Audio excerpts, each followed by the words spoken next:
Y en varias entrevistas tú has comentado que tampoco invertíais mucho. Mejor plantearlo desde un principio y no pensar voy a montar una mierdecilla de web para sacarme de 100 euros. ¿Cómo levantar proyectos con mucho tráfico, con poca inversión? En general nos...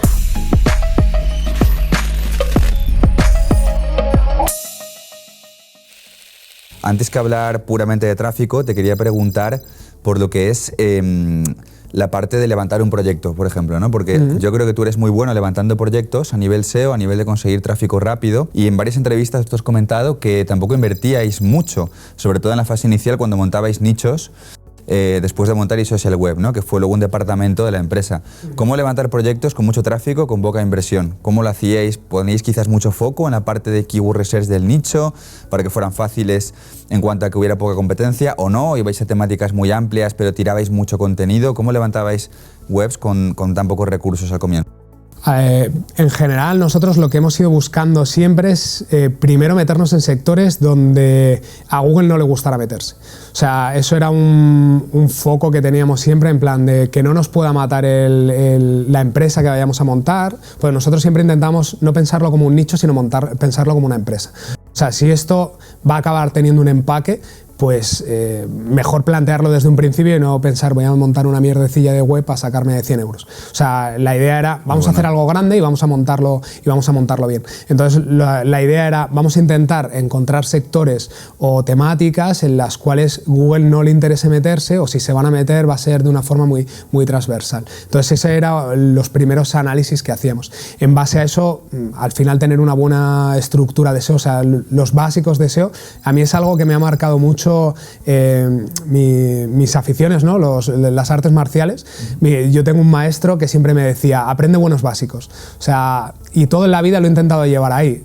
Si vas a hacer cualquier cosa, pues aprende los básicos de SEO, un buen keyword research, una buena arquitectura, una buena estrategia de contenidos, lo que sea, ¿no? Aprende, haz unos buenos básicos. Entonces planteamos siempre unos buenos básicos. Y a partir de ahí, nosotros tuvimos la suerte de empezar a meternos en proyectos donde daba posibilidad a captar mucho tráfico y se nos dio bien y empezamos a coger sectores que cogían mucho tráfico. Si te está gustando lo que estás viendo, suscríbete a este canal de YouTube, suscríbete al canal de YouTube de Mentorizados, el podcast de Mentoría SEO, porque constantemente vamos a seguir creando contenido súper potente, tenemos un montón de invitados que vamos a traer, tenemos muy buenos contactos dentro del mundo del SEO y yo desde aquí humildemente voy a tratar de sacarles todos sus secretos, todos sus trucos, todo su aprendizaje, ¿no? Basado en todos sus años de experiencia para que tú, desde tu casa, aprendas. Así que nada más, suscríbete en el canal, activa si puedes la campanita y de esta forma no te perderás ningún episodio de los siguientes que publicaremos.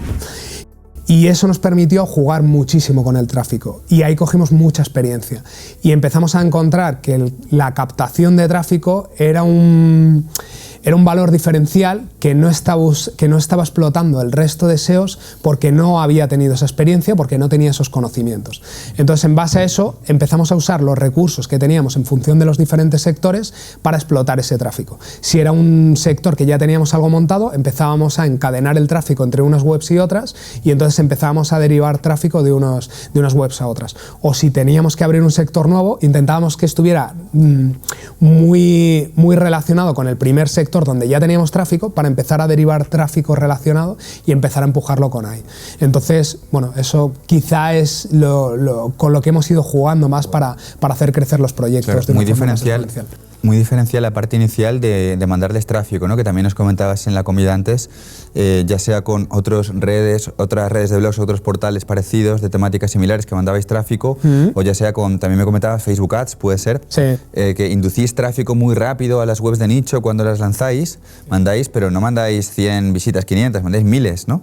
Miles sí. Y miles, y eso hace que Google las tome mucho más en cuenta rápido y se vuelve un estándar rápido en cuanto al tráfico de esa web, ¿no? O sea, la chutáis súper fuerte, la cicláis de visitas. Claro, nuestro planteamiento era Google al final te va a posicionar una web en base a la experiencia que vaya teniendo el usuario en esa web. ¿Qué pasa? Que las webs tardan en crecer porque tardan en tener esas señales. Google tarda en tener señales suficientes para saber si ese contenido es bueno o no lo es. Sin embargo, si yo le inyecto un volumen importante de visitas, todas esas señales las va a capturar mucho antes. Claro. O sea, y lo hacemos proporcional al sector en el que estemos entrando. O sea, si entramos en un sector, yo qué sé, de fontaneros, pues quizá con 100 visitas al día es más que suficiente. Pero si entras en un sector de horóscopo, pues quizá te tienes que ir a 100.000 visitas al día, ¿vale? Wow. Entonces, cambia mucho la cosa. y lo solemos hacer de forma escalonada, más que nada porque la compra de tráfico, la inyección de tráfico, cuesta mucho hacerla constante. Eso es una parte que hemos aprendido que es súper importante, que es si normalmente cuando tienes clientes grandes te das cuenta que cuando hacen una campaña de televisión o de radio o algo así, tienes un pico de visitas, ese pico de visitas te dispara los rankings, pero cuando se va ese tráfico esos rankings se van. Entonces la gracia de esto es ser capaz de mantener ese tráfico a lo largo del tiempo. Y al final ese tráfico lo que va pasando es que como te va empujando las keywords, esas keywords van capturando tráfico orgánico porque van empezando a posicionarse y vas necesitando menos inyección de tráfico porque lo vas capturando tú con tu tráfico orgánico. Si has llegado a esta parte del vídeo, tengo algo que decirte. Apúntate a la lista de espera de mentoriaseo.com porque a través de esa lista te vamos a derivar a un grupo de Telegram en el cual nosotros compartimos contenido SEO gratuito de muchísimo nivel, donde mostramos a veces nichos nuestros, donde analizamos nichos de alumnos, donde yo hago audios de voz hablando de SEO para nichos y en definitiva un sitio genial donde poder estar de forma gratuita en una comunidad de Telegram donde podrás estar al tanto de las novedades nicheras y de las webs de nicho que nosotros vamos trabajando. Lógicamente en este grupo de Telegram en un futuro también informaremos de los siguientes lanzamientos, de las próximas ediciones del programa formativo Mentoría SEO. Pero esto obviamente es opcional, por tanto si pretendes formarte de forma intensiva en SEO para nichos con nosotros dentro de Mentoría SEO, como si no, te recomiendo que te apuntes a la lista de espera porque de ahí te derivaremos al Telegram secreto en el cual nosotros compartimos constantemente contenido gratuito. Lo tienes abajo enlazado y la URL es mentoriaseo.com. Entonces empiezas con una inversión más alta, pero poco a poco el tráfico orgánico se va comiendo al tráfico de pago. Y hay un momento que esas 100.000 visitas, por ejemplo, que le estás metiendo de diarias, se están convirtiendo en visitas orgánicas y ya no necesitas inyectarle tráfico, porque ya tiene todas esas señales y ya ha capturado todo ese tráfico que tú necesitabas. Entonces es un empujón básicamente para darle señales a Google. Para decir, este contenido está bien, evidentemente la web tiene que responder bien la intención de búsqueda, tiene que ser útil para el usuario, o sea, tiene que ser una web que valga, no le vas a meter 100.000 visitas, algo que es una mierda, y pretendas que eso funcione. Pero si tienes unos buenos básicos y está bien hecha esa página, con esa inyección le vas a mandar buenas señales desde el minuto 1 y eso va a continuar y se va a ir fagocitando el tráfico orgánico al tráfico inyectado.